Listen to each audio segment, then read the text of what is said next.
This podcast is sponsored by nobody.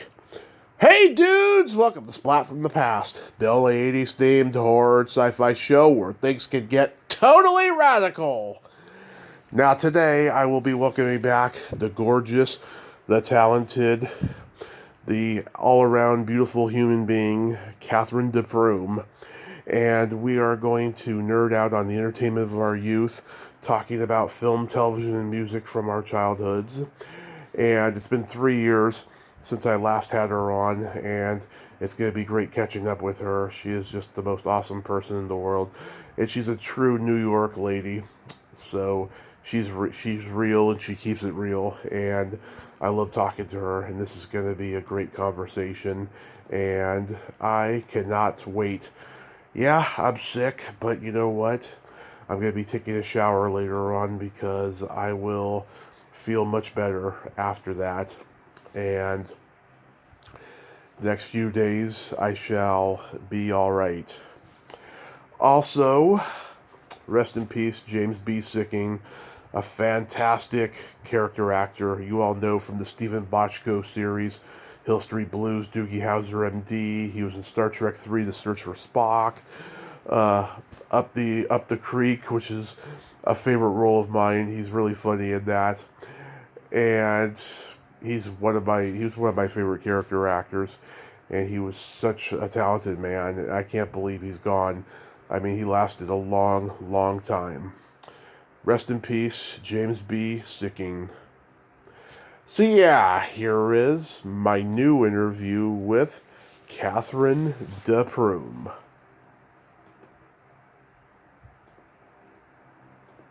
Hey, Cathryn, welcome back. How are you today? I'm good. How you doing? I'm getting over probably the worst sickness I've had in about 4 years, but other than that, I am superb. Oh no! Oh my gosh! A lot of people have been sick lately. I think we've had flus and COVIDs and all kinds of things. Yeah, well, we had a 4th of July party here. I knew that was a bad mistake because everyone's been sick since then. Oh, sorry. It's all good, but I'm feeling good now that I'm talking to you. Ah, thanks. So, going back in time, do you remember the first movie that impacted you as a child? That impacted me. Oh, Wizard of Oz. I remember. I think I was like 4, and I was crying when it was over. I was so upset that it was over, and I was looking at the TV like as if the TV was the crystal ball or something. But it was such a magical movie, and I felt so transported. Yeah. Oh yeah, I love that film. It definitely bedazzled me for sure when I was 4. It was just a magical movie that they managed to make it hold up for, close to 90 years now. Yeah. 80, Yep. 85 this year, actually. It's just one of the best movies ever made. Wow. I have a dear high school friend who used to recite it at school. He would recite the whole movie and act out all the parts. He was hilarious. Oh, I did that too. I used to quote all the lines and sing all the songs and sing along with them and stuff. So yeah, it's fantastic. Back to the Future for me was the first movie that really impacted me as a kid. I used to look at my parents' yearbooks, and I always had that fantasy of going back in time and seeing them in high school and finding out why they're so fucked up and I'm so fucked up, Mhm. Mhm. Yeah, so Back to the Future was definitely the one for me. What genres did you gravitate toward the most? Kind of everything. I mean, I would say comedy. I was really into I Love Lucy and Carol Burnett. Those, especially those two comedians, like they were so my inspiration. And I saw women who could be just wacky and goofy, and yeah, so comedy for sure. Yeah, I mean, oh my God, I was a big Mel Brooks kid. Oh Uh, yeah. Neil Simon. Chevy Chase and all the Saturday Night Live and Second City guys. Mhm. All those Yeah. guys were fabulous. Monty Python. Oh, yeah, Monty Python was funny, but so inappropriate to women. Oh my God! If you look back on those, Yeah. it's just like, what the hell? Oh yeah, so was Benny Hill. Oh, Benny Hill was even worse. But I did love Monty Python. But yeah, I do feel like comedy's been a little restricted too much lately. Like, we Yes. really need to laugh. Laughter is so important for us, you know. So, yeah. Yeah, I'm worried about the restricted comedy, but at least you got all the old stuff to go back and watch. But just newer stuff, it's just this is the weirdest time I've ever had with comedy. Yeah. I mean, it is good that we are learning that our words affect each other, you know, like, but we need to have more fun. We can lighten up, you know. Exactly. Exactly. Comedy and horror were definitely my genres. My parents showed me The Shining when I was a year old. It scared the shit out of Oh, me. God. And That's horrible. yeah, then I went back and watched it when I was 7, and I was like, okay, this isn't so bad. You know, it was all chopped up on USA Network, and then it became like my favorite horror movie that I'd watch every Halloween. Oh, okay. Oh, it was creepy, that movie. But I loved it. Jack Nicholson. Oh, my God. He was so amazing in that. I know, and Stephen King didn't like it. He thought Nicholson was wrong for the part because he thought that he was crazy from the moment the movie started. Oh, well, maybe he could have had a bit more of an arc, but Jesus, he was amazing. He was so Yeah. scary and bizarre. I loved him in that. I mean, I get his point, you know. I mean, yeah, he's Jack, you know, he's this guy who's unpredictable. You never know what he's going to say or do. I get that part of it, you know, but yeah, I think he was perfect for the role. Yeah, for sure. Yeah. So then I discovered the Friday the 13th movies, and then Oh, yeah. I was off to the races with the slasher genre. Yeah, back in those days, there was so much of that. It was really fun, like the fun horror comedy, and yeah, a lot of fun, wacky things back then. Yeah, the horror comedies like Saturday the 14th. Oh, I never saw that. Oh God, it's got Richard Benjamin and Paula Prentice. They move into this house that has supernatural going-ons.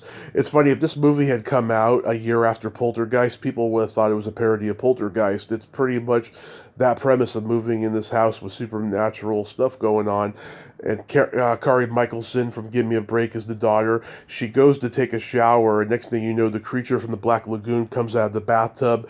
And in subtitles, he says, "Excuse me, have you seen a big reading book or something like that?"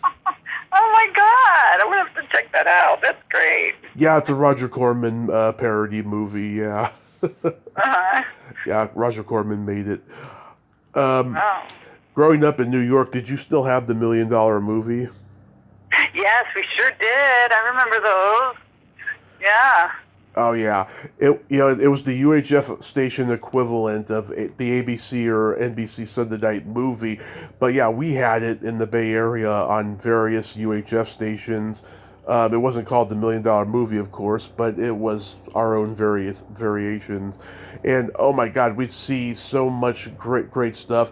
During the summertime, I'd be up until 4 in the morning watching late night movies that they would show on UHF stations. Everything from the Cary Grant movie Houseboat, to the Bad News Bears Go to Japan, Oh.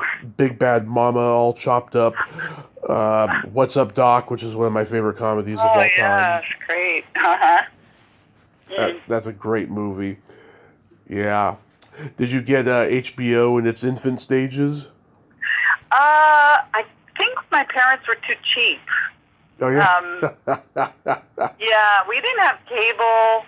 They didn't want to do any of that.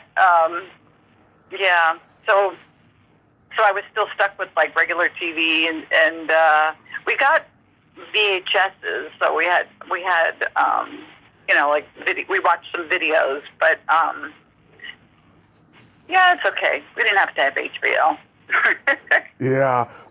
Yeah, it took HBO probably a solid decade to get more subscribers. Once they showed Star Wars, which premiered on January 2nd, 1983, it was a Sunday midnight going into Monday morning. All the schools in the world were empty because kids stayed up at midnight to watch it. Wow, I didn't know that. Yeah, and then I'm sure HBO learned their lesson when they started playing new movies at 8 o'clock, on the weekends. Uh-huh.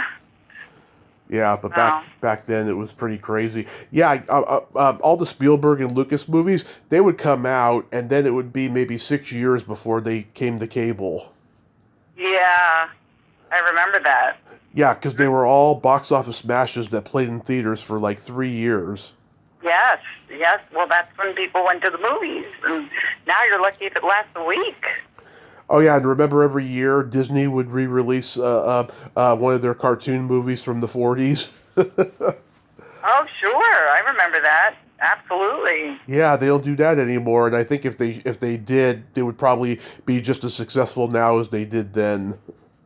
I kind of disagree because my father collected movies. Actually, he had like a projector, and he collected all these Disney movies and Charlie Chaplin. But the Disney stuff, having a child, I feel like Disney really did evolve, and in a really good way. Like, I mean, I know like everything is too PC now, but I cannot tell you how grateful I am that there are female protagonists in Disney, because it was always a male protagonist. Mm-hmm. And the girl, the female would always be a princess, and I just think the stories are so much richer now, and the special effects and the animation. I feel like Disney has evolved in a lot of ways. I mean, I love Pinocchio, and there were a few, but I didn't feel like the stories were as good as they've become lately. Yeah, I mean, in the mid '80s when Michael Eisner took over Disney, the movies definitely got better. And there was that period for 20 years after Walt died where they were just trying to figure out who they were, and they did some great live action stuff. I'm a big Pete's Dragon fan. Oh, what dragon? What'd you say? Pete's Dragon? Oh, I don't know it. You've never seen Pete's Dragon? No, my daughter's obsessed with dragons, so I should look into that. They did a remake with Robert Redford a few years ago, but the original with Mickey Rooney is just wonderful. Oh, cool. And what's it about? It's about a kid. He's like a runaway orphan. He was in this abusive kind of rednecky home, and he has an imaginary friend who's a dragon, but yet he's so alive. He's a cartoon dragon, and they end up in this town called Passamaquoddy, and Helen Reddy plays this woman who takes him in, and Mickey Rooney's her father. He's the town drunk, and of course nobody believed him when he said that he saw the dragon, but and then there's this snake oil salesman medicine show guy who's like trying to who's trying to get the dragon and like sell sell his snake oil through him and stuff. It's a weird subplot there, but it's a wonderful movie. Cool. I'm going to check that out. Oh yeah, it's a classic. It came out in '77. Wow. Awesome. Do you remember your first drive-in movie? No, because I grew up in New York City, So there's no drive-ins? No, not New York City. Nobody drives in New York City. It's funny. There's a lot of exploitation and horror filmmakers that were from New York back in the day, and I assume that there were drive-ins because of them. They were so influenced by the drive-in movies. Well, maybe there were, maybe in New York, like Long Island, or but definitely not in the five boroughs. really doubt there's any drive-ins. Because, I mean, you know, people have cars, but it's so hard to drive around. Yeah, we had a drive-in, and my parents started taking me when I was 2 years old, and they took me to see Weird Science and Rambo 2. Oh my God! And I remember, I vaguely remember it. I remember a lot of stuff going back to the age of 1. I mean, I'm not Mary Lou Henner, but I remember a lot of stuff like in the early years. And it got to a point where they stopped taking me to drive-in for a few years because I was either falling asleep in the back seat or I was getting out of the car and knocking on windshields. Oh my goodness! Yeah, but I got to see a lot of good movies at the drive-in in those early years. And then my dad, one night, he took me to see the Teenage Mutant Ninja Turtles movie. That was my comeback movies, going to the drive-in. And then we went all the time for the next 10 years until that drive-in closed down. Oh, sorry. Yeah. I missed the double hamburgers that they had, and they had really good cherry cola that we used to get and stuff. But unfortunately, nobody's car is as comfortable as these new seats in these theaters, you know? Yeah. Well, and at the theaters, they got some theater chains now where they bring you the food. Oh, yeah. We have them in LA. You know, we've got some nice cushy seats, I swear. Alamo Draft House. Okay. Yeah, that's like an art house kind of a theater. I mean, they show cult movies there and stuff, but they show mostly, art house films that, that get barely seen, that come out year after year, and they bring you the food. And the food is kind of high end, Oh. and in my opinion, it's not that great, but, it's a nice little night out. Yeah. I like going to the movies. Yeah, going to the movies is great. It still is, I don't think it ever changes. Like, it always bedazzles you the older you get.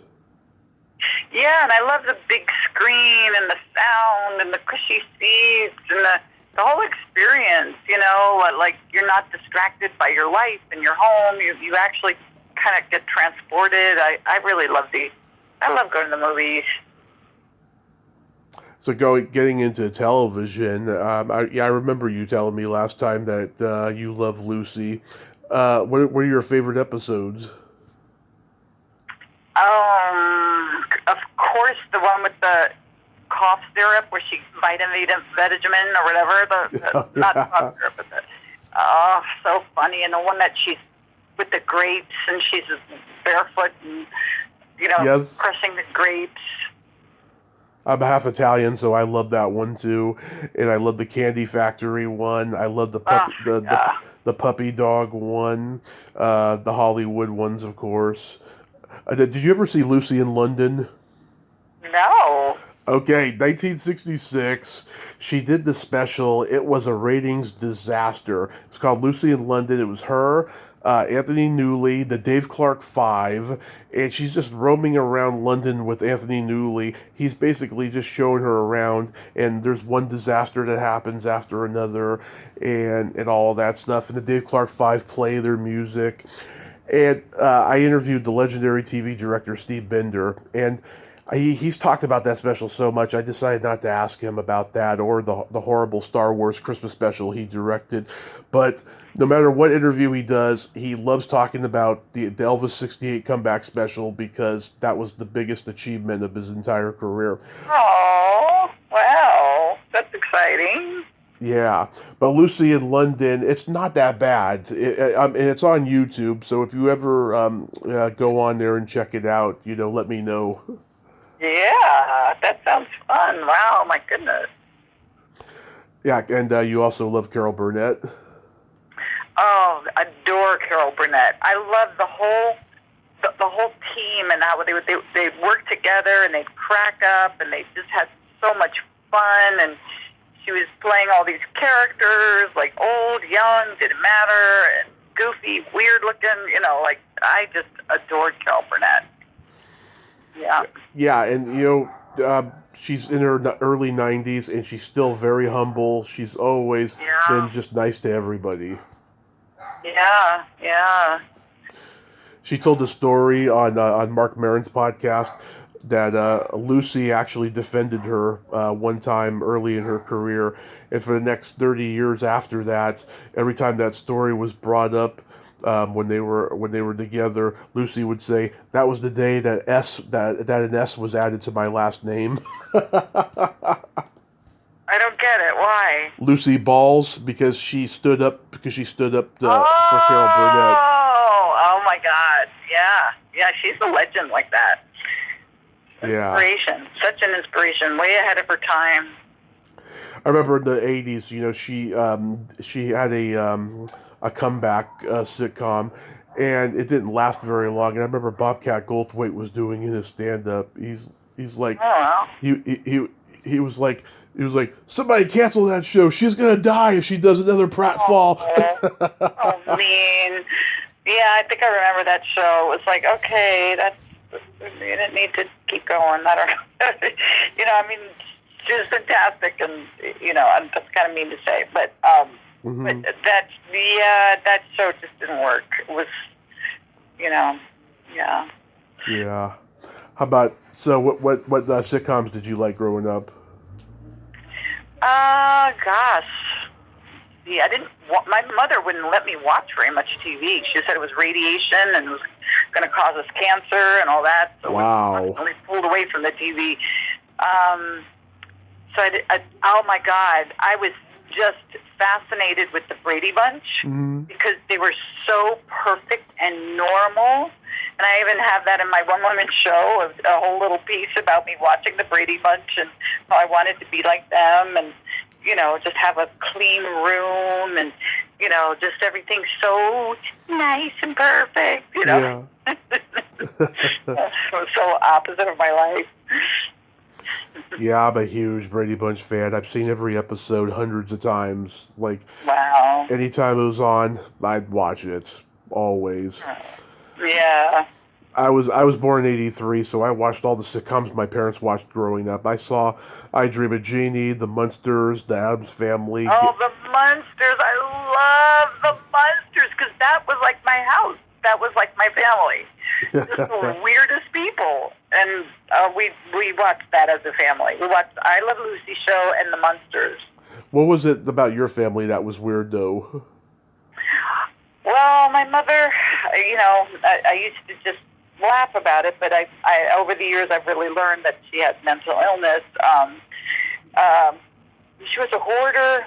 She was probably borderline personality disorder and a few other things, but full of life, full of imagination and wacky and wild and crazy and spontaneous. Very interesting human being, and I've written so much about her, and my one-woman shows about her, and because of that, my father lived there too, obviously, but well, not obviously. My dad was around, but she ran the whole house, and he just kind of dealt with that, Yeah. And like every other day was like some disaster or another of just like, oh my God, what are you doing now? Crazy Julia, what idea do you? She called it a brainstorm, and it'd be some genius idea. Like she said, I want to get the goat and keep it on the roof. We could get the milk from the goat. And it's like, no, the goat would fall off the roof, and no, you can't do that. And we never did get a goat, but we had rabbits, chickens, ducks, kittens, a pigeon with one leg that couldn't fly. We had so many animals running around our house without cages. We also had tenants upstairs. We had a rooming house, so we had all these weird, wacky people coming in and out of our house, and it was like a circus. Every day was like a circus. Oh, there was always stinky in the house? Oh, yeah. Stinky, filthy, yeah. Animal poop everywhere. Oh. Yeah. Yeah. Yeah, my mom is that way as well, and my grandmother definitely was, and I think that's why we gravitate towards the arts, Yes, to express it and heal from all that craziness. But I so appreciate how I grew up. I really do, because I was free. My mother really encouraged creativity and to think outside the box. And it was amazing. A lot of my friends said it was like Disneyland coming over our house, because they could do anything. We built things. My brothers used to make horror movies on video, and at one point they created a body, like a mannequin or whatever. They built it and they threw it off the roof and filmed it, and all kinds of things like that. So. God, did you watch the Addams Family too? What was it? Say that again. The Addams Family. The Addams, yes, loved the Addams Family. The Munsters were more weird and more adorable, and the Addams Family was a little bit more sophisticated, but we loved them too. Yeah, the macabre humor, I love it. Yeah. My aunt reminded me so much of Morticia. She was okay. Really? She wasn't dark haired. She was blonde, but she had such a dark sense of humor that I remember. Me and my dad were watching the Addams Family one Halloween, and my dad was like, "God, she's always reminded me so much of your Aunt Lola." I'm like, "Really?" And she's like, "Yeah," and I hadn't seen Aunt Lola in a while, so then we saw her not long after that, and I was like, yeah, that is, she's like Morticia, just so darkly macabre in her sense of humor. Oh, man. Yeah. Yeah, then, I also loved all the 70s social commentary sitcoms that Norman Lear and Gary Marshall did. Oh my gosh, yeah, Laverne and Shirley. I love that's Shirley. my favorite. Watch that, and Happy Days. Laverne and Shirley were hilarious. I have the entire series on DVD. I love Laverne and Shirley. Oh wow! Oh my God! Yeah, Penny Marshall. Oh my goodness. She was a queen of comedy, I'll tell you. Yeah, that was just the greatest. I got to interview Squiggy before he passed. Oh wow! Yeah, there's a famous story out there. There was a lot of tension on that show, especially in the writing room. They did like a lot of the scripts they were handed, and like Lenny and Squiggy, they took a script and they set it on fire with their cigarette lighters. Oh my God! Really? Yeah, you can't do that nowadays, but back then they did it. Oh man. Yeah, I'm also a big Taxi fan. Oh, Taxi was great. Yeah, Soap. Oh, I remember Soap. I have a great memory of watching that show, and I was sitting on a stool, and I was laughing so hard that I fell right off of it. It was such a good show. Oh my God. Yeah, I just interviewed Marla Pennington. She played the teacher who's having the affair with the student. Oh my God! And I said to her, "Did you get any hate mail for that?" And she's like, "There was a few, but it wasn't it today. It would be much worse, but back then it wasn't." Oh yeah. Yeah. God, I wonder if those episodes are available anywhere. They are. They're on Tubi. Tubi. Oh my God! I gotta check that out. I am so addicted to Tubi now. I'm seeing all these shows that I haven't seen for years that are not on YouTube. And Soap is on YouTube as well, I know that. But I'm seeing stuff, God, I've seen My Two Dads with Paul Reiser. I'm seeing The Facts of Life on there. Lots of great shows I love. I wonder if in Living Color on Tubi. I want to watch those again. No, it should be, though.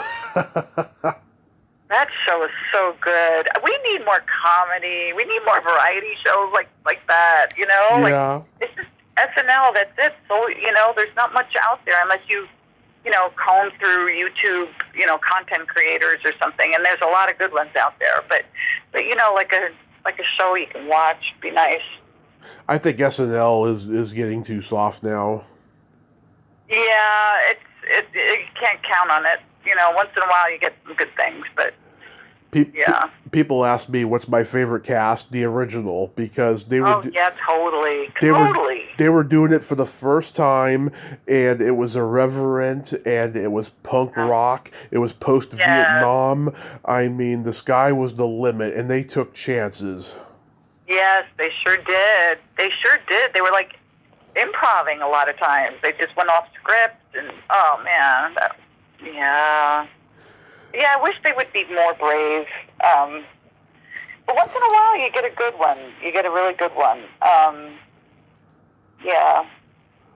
Well, the last time I saw bravery on SNL was the Justin Timberlake "Dick in a Box" bit. Oh, that was hilarious.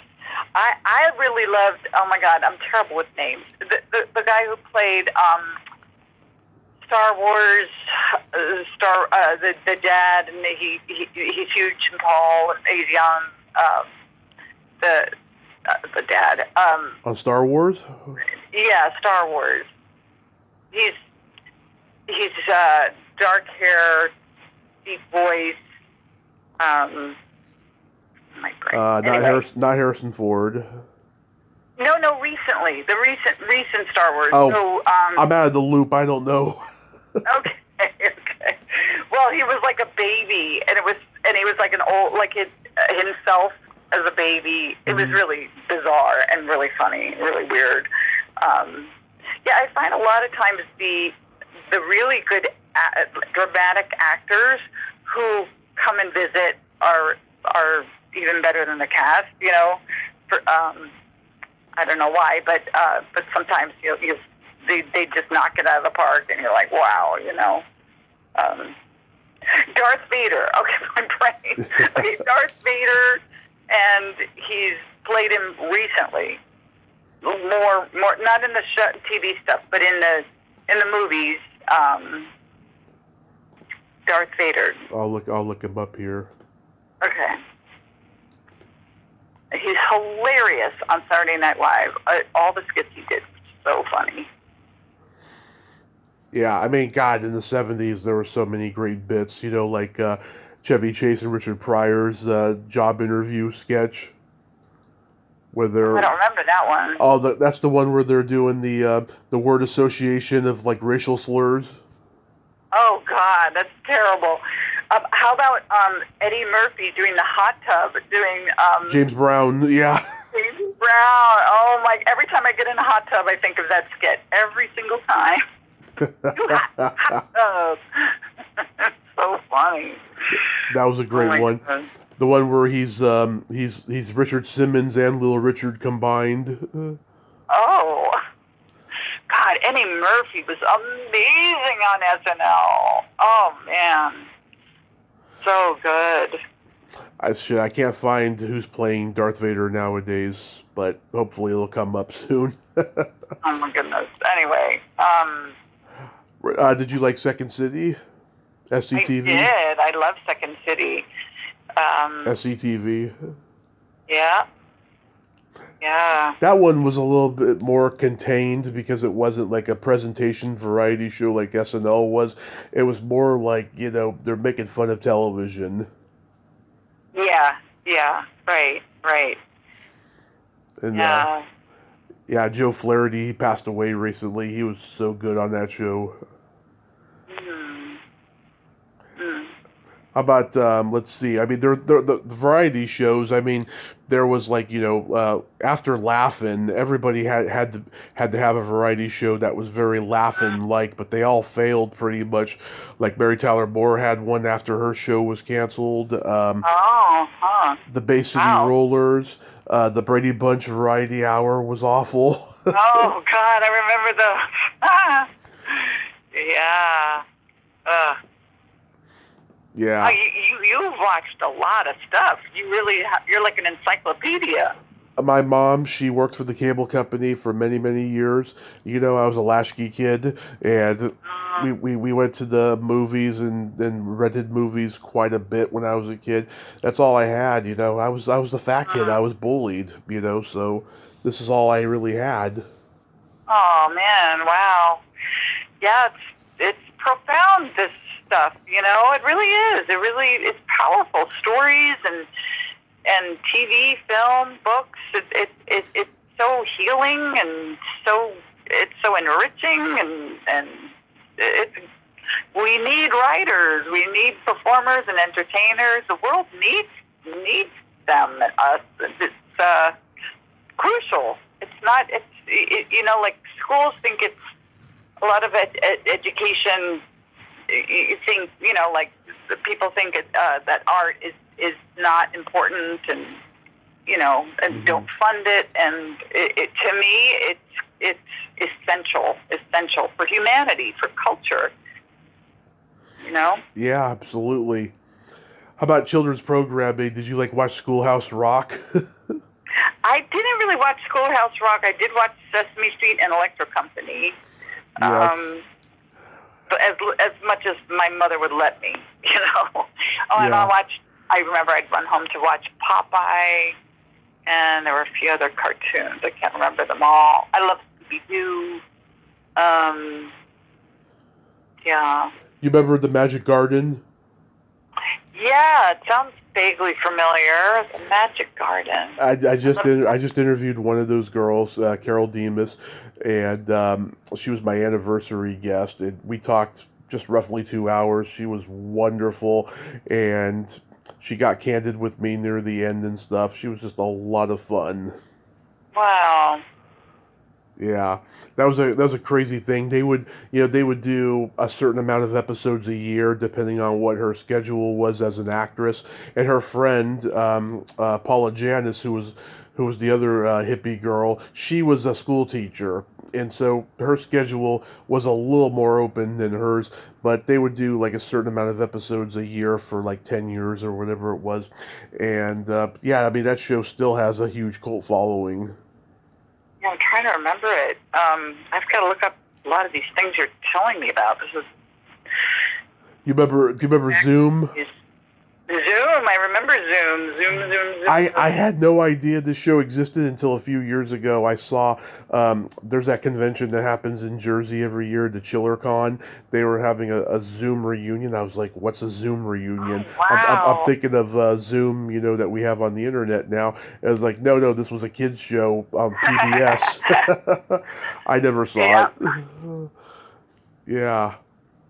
There was this one called Hot Hero Sandwich. Do you remember that one? No. Yeah, that was another, I think, local New York one, I believe. Since you're local New York, do you know the Uncle Floyd show? Yes, I never watched him, but I know about him because I remember growing up, I was a big Howard Stern fan. I used to listen to him on the radio, and he would say that when he was doing his Channel 9 show for a while, it was syndicated by the same company who syndicated the Uncle Floyd show. I went to a few tapings. I loved the Uncle Floyd show. I was one of their big fans. Yeah, he does the ChillerCon every now and then too. Yeah, he's still alive. The Ramones. He used to have the Ramones on his show. He had the Ramones on Uncle Floyd's show? Yes. Oh my God. Times. Oh my God, that's crazy. That's like when Rush was on SCTV. Oh really? Yeah, the Ramones. I mean, the Ramones were not. They became big later and later. I went to see the Ramones when I was 14 by myself, and I snuck into a club, a small club in Queens, or is it Brooklyn? I can't remember. But I snuck in, and it was amazing. It was a tiny little club. Everybody was jumping up and down and sweating, and I adored the Ramones. I was like living and breathing for the Ramones back then. They made me so happy. I remember last time we talked about the Ramones. Yeah, I actually met Marky back in 2019. Oh, wow. He was at Monsterpalooza, and I'm a huge fan of Rock and Roll High School, and I have a poster of it, and I wanted to go get it signed, so I did. The guy said nothing to me. He's very standoffish, and we're posing for the picture, and his handler, who was a very girlish, flamboyant gay man, he's trying to adjust the picture on my cell phone camera. He deleted a selfie that I took with a guest that was only there that night, and I didn't know it until I got back to the hotel. I was mad, but like the only thing that Marky said to me was that as he's trying to fix the picture, he turns to me and he says, "It's the lens." you know. Mm-hmm. Yeah, that's the only thing Marky said to me. It's the lens. Yeah, I wanted to see the Ramones on their farewell tour in '96 when they were doing Lollapalooza, but unfortunately I didn't get to. And everyone told me that they were going to be back, and I was like, no, they're not coming back, and I was right. Oh man, wow. Yeah. Yeah. Do you remember the first album you ever bought with your own money? Oh, that's a great question. I don't know if.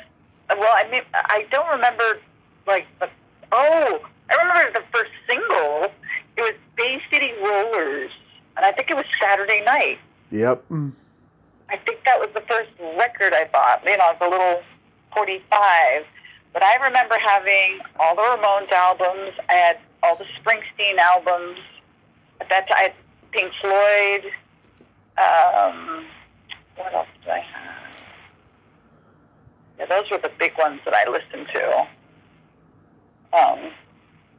Led Zeppelin. Oh my God, I played Led Zeppelin over and over and over. I'm a big Zeppelin fan. Yeah.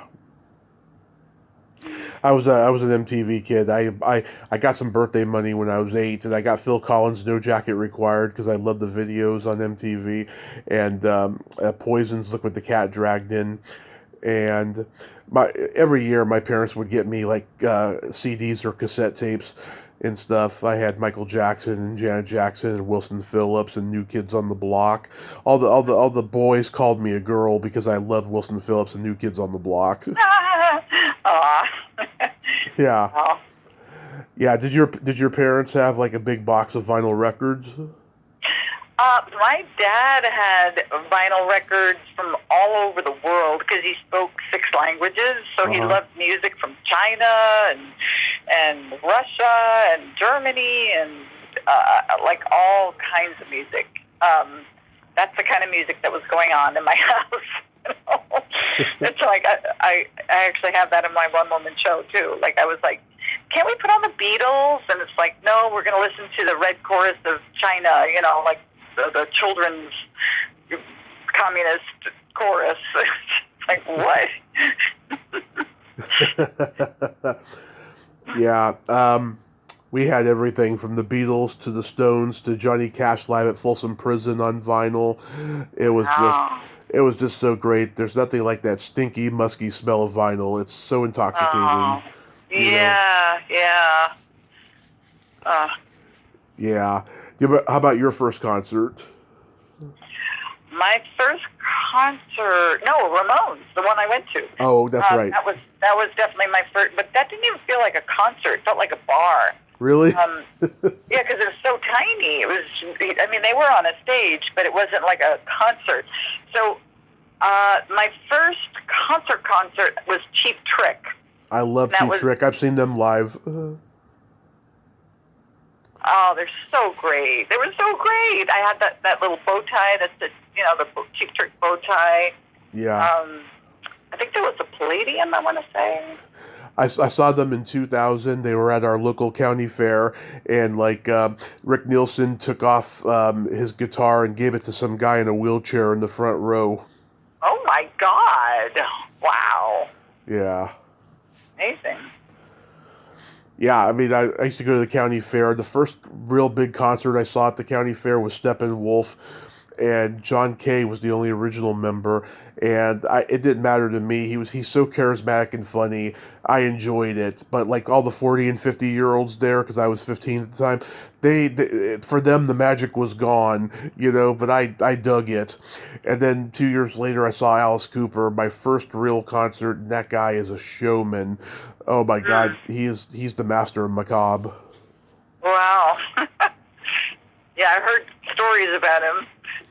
Oh yeah, he dies at the end of every show. I keep forgetting how he died at the end of this one. Oh my God. I think he got hung or electrocuted or something. Oh God. Wow. How about comedy records? Comedy records? That's funny you say that. My father used to have this guy, I want to say, somebody Sherman? Oh, Alan Sherman. Yes, yes. And I know, he's hilarious. And he used to play him all the time. Oh yeah, the what was it? The one where he's like writing a letter to his parents or something. Yes, your Yeah. mom and dad or something. Did you know he's the voice of the Cat in the Hat in the Cat in the Hat cartoon in the early '70s? No, I didn't know that. That's interesting. Wow. Yes, he was. I love that cartoon. It's one of the finest achievements ever put to animation. Phil Roman, who I interviewed, doesn't think so. He had a bad time on that, and that bummed me out a little bit because I loved that one so much. I know all the songs, all the lines, everything. He had more fun on the Grinch cartoon. Oh. Mm-hmm. Oh, here's a fun question. Do you remember what age you discovered your belly button? I want to say 3. I don't remember really.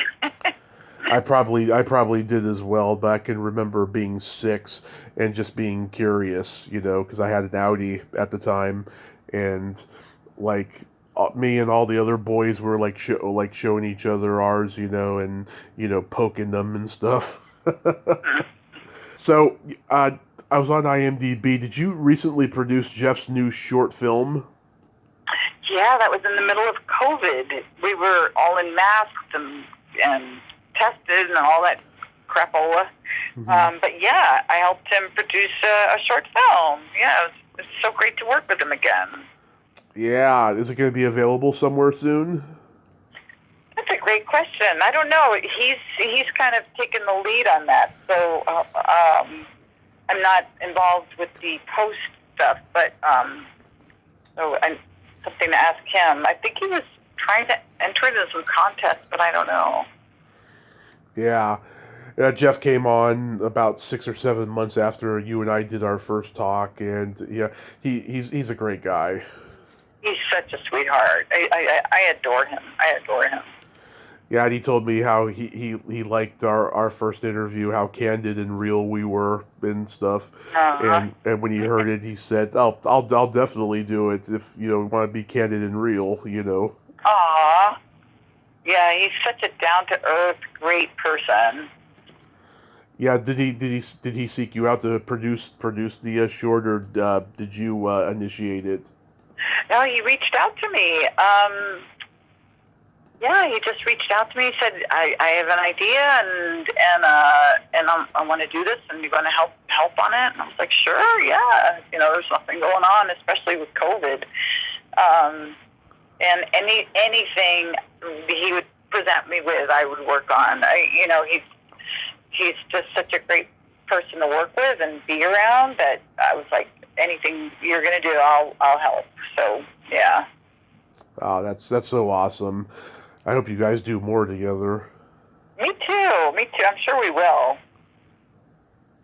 I went back and watched Dead Time Stories again recently. Oh my goodness. You're just so wonderfully twisted in that role. Just your telekinetic powers and your young beauty. I mean, I can't imagine anybody else playing that role. Oh, thank you so much. Yeah, I love playing twisted characters. That's the best thing in the world. That's what made me want to be an actress, seeing all the twisted people around me in New York, and my mother, and the tenants, and the weirdos. It's like, yeah, I want to play this game. This is fun. Do you have anything else upcoming?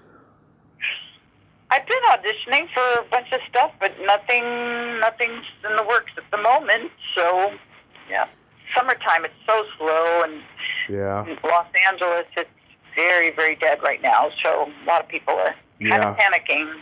Post-strike weirdness.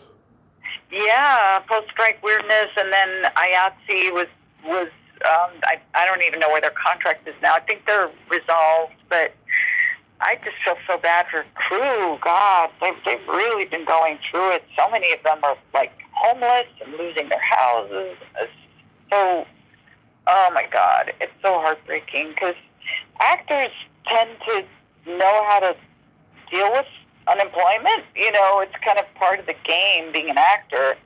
But crew, they're used to working, and to suddenly have the rug pulled out from underneath them. And I feel so bad that a lot of it is because it's the actors. Our actor strike went on for so long, and then their contract came up after ours. And so, what are they going to do? I really hope they got some good things for their contract, but I don't know how much they were holding out for, because it feels a little bit like, honestly, like the industry was just devastated by all these strikes. And it started with COVID, then the strikes, and I don't know. Hopefully we can recover. We will recover. But I was so worried during those whole 5 months. I thought everyone was going to lose their houses over this. I mean, a lot of people have.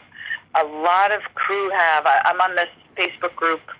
That's a crew Facebook group, and I can't read much of it. It's just devastating. There are families living in their cars that were working, a lot of them are really, really, like their unemployment's gone, and there's no work, and that's what they were doing. Actors usually they know how to go and be a waiter, or do all these other things. And crew people, if you've been doing that for years, you don't know how to go and switch and do something else. Yeah, everyone's on Twitch now. Twitch? What is Twitch? Twitch is a social media website. Oh, I don't even know it. Okay. Yeah, everyone goes on there and I guess does vlogs like Substack or whatever. Something along those lines. Yeah, it's become a whole new trend now and stuff. How was your 4th of July birthday? Oh, thanks for asking. It was awesome. Yep. I had some friends and we partied, and it was really fun. It was really great. We went to a bar and danced and to some horrible music. There was a DJ there who, I don't know what was wrong with this DJ. The DJ had vinyl, but it was limited, and it was supposed to be 70s, 80s music, but I don't know where the hell this person got the records from, because they were the most obscure, worst songs you never heard of from that time. Of what era? 70s, 80s, but crap. Mostly 80s, the worst of the 80s. I'm not even, look, no insult. I know that's more your time. Yeah. I thought a lot of the 80s music was the worst. I thought 70s was great. 80s was just a lot of it, electronic crap. This guy, I think he went to Goodwill and got some bargain basement reject records. It was all right, I'm going to be DJ because I got these records. It's just what the hell? I mean, anyway. Oh, believe me, there's 80s music I don't like. I think that is awful. I love keyboards, but if there's way too much in there, especially if it's hard rock, heavy metal, I check out. When I hear... Remember all that music, from the 80s films? All that keyboard and just all that electronic, just so cringy. When I hear Europe, The Final Countdown, I like that, and because that's more their style. They're an AOR, a hard rock band, more than an 80s metal band. But then when I get an 80s metal band like Quiet Riot and Autograph putting a huge emphasis on keyboards, I'm like, these keyboards should not be in there because the guitars are so friggin' wonderful. Oh, wow. Yeah, so there is some 80s music I cannot stand if it's way too keyboard heavy. There's great 80s music too, of course. I can't diss a whole era, a whole decade, but there was some just junk. I don't know where this guy pulled out these records, but it was funny. We danced anyway. We didn't care. We were so just determined to have a good time. So it was a fun 4th of July. That is so fantastic. Cathryn, thank you so much for nerding out with me today. It's so fun. Well, thanks for calling. Absolutely. And you have yourself a great day and be safe out there. You too. Take care. You too. Bye-bye. Well, there you have it. Cathryn de Prume, ain't she a sweetheart? I just friggin' love her. She is the most awesome person in the world, and I'm so glad that we got to nerd out today. Well, until next time, this is Tommy Throwback Kovac saying there's no shame in living in the past because the present sucks. Later, dudes.